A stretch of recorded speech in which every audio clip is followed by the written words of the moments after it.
Zap, zap, zap, lightning, zap, zap, lightning, lightning.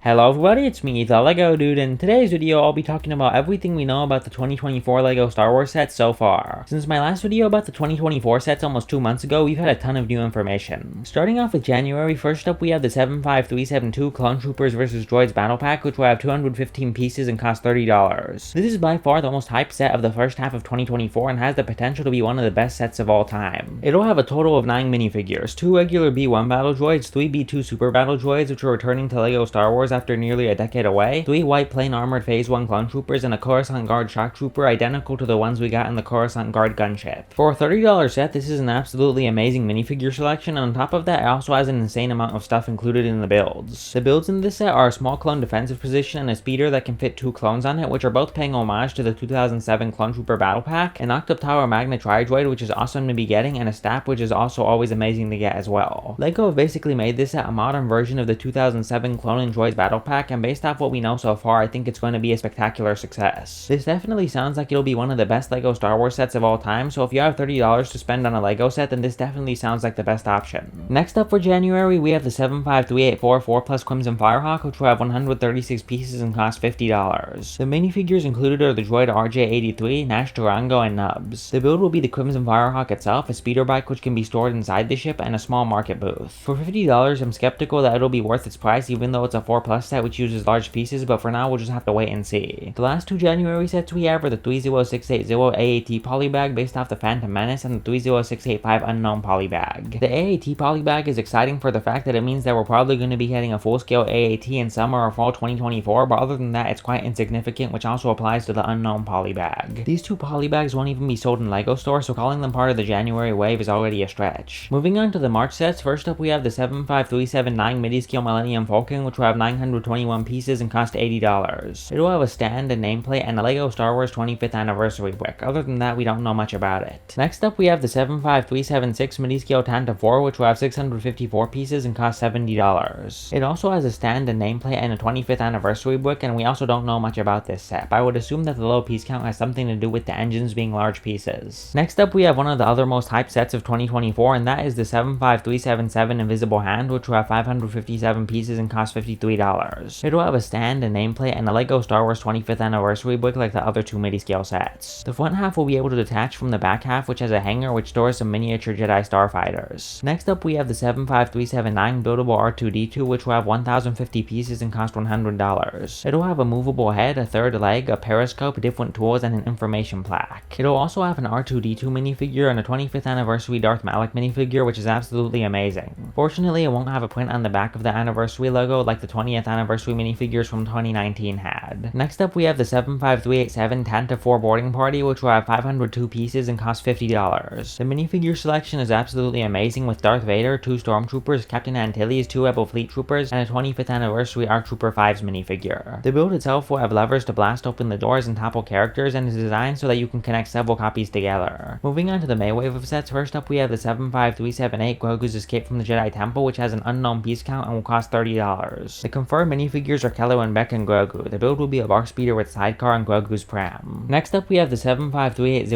Buntai Eve Pod Race diorama. It'll have 718 pieces and cost $70. It'll be in micro scale similar to the Death Star Trench Run diorama and will have miniature versions of Anakin's Pod Racer and Sepulva's Pod Racer. Next we have the 75381 buildable Droideka, which will cost $60 and has an unknown piece count. Not much is known about it, but it'll most likely have the ability to roll like the 2000 version of the Droideka. Next up we have the 75382 May 4th UCS TIE Interceptor, which has an unknown piece count and will cost $240. The minifigure selection is unknown, but it will most likely just be a TIE pilot. Next for May we have the 40686 May 4th promo, which as of now is unknown, but will hopefully be a Dex's Diner. Next up we have the 40675 Brickheads pack for $55 and the 40676 Brickheads for $10. Moving on to June now, first up we have the 75373 Mandalorian Season 3 Battle Pack, which will have 108 pieces and cost $20. The minifigures included are 2 Super Commando Stormtroopers, Costco sleeves, and a blue armored Mandalorian, which is an amazing minifigure selection. Next is a 75374 Skeleton Crew ship, which will have 1,325 pieces and cost $140. It was originally slated for a January 2024 release, but was delayed because the Skeleton Crew TV show was delayed to mid-2024. Moving on to the pre-antepenultimate set on the list, we have the 75386 Mandalorian Bunker, which will have 289 pieces and cost $40. The minifigures included are Paz Vizsla, 2 elite Praetorian guards, and Moff Gideon in his Mandalorian Imperial armor from the end of The Mandalorian Season 3. This is an absolutely amazing minifigure to get, which has been wanted since The Mandalorian Season 3 released, so getting it now is awesome. The only way LEGO could possibly mess this up is by giving him a reused Gar Saxon helmet, which would look horrible for this minifigure. Moving on to the antepenultimate set on the list now, we have the 75390 X-Wing Pilot Luke mech, which will cost $16 and has an unknown piece count. There's nothing in particular special about this set, it just has a normal Pilot Luke minifigure and it's just going to be a normal Pilot Luke mech. On to the penultimate set now, we have the 75391 Captain Rex's Y-Wing Microfighter, which will cost $13 and have 99 pieces. It'll have the exact same Captain Rex minifigure as the UCS Venator. Finally, the last set we have with no clear release date is the UCS Jabba Sail Barge, which has an unknown piece count and an unknown price. Other than that, we also have some set numbers and prices for summer with no sets attached to them yet, which includes the 75388 for $40, the 75389 for $170, the 75394 for $80, the 75396 for $90, and the 75398 for $50. Overall, 2024 seems like it's going to be an amazing year for LEGO Star Wars. I doubt it'll be an all-time great, but with this many amazing sets for 2024 so far, if the summer wave is good, it could make it into the top 5 best years or even onto the podium. Alright everyone, that is everything for today's video. Tell me your thoughts about the 2024 LEGO Star Wars sets in the comment section down below. Which month seems best so far? What is your favorite set out of all of these so far? Do you think 2024 will make it onto the list of greatest years for LEGO Star Wars ever? And one last thing before you leave, please remember to hit the subscribe button, ring the notifications bell, and leave a like on the video. Bye!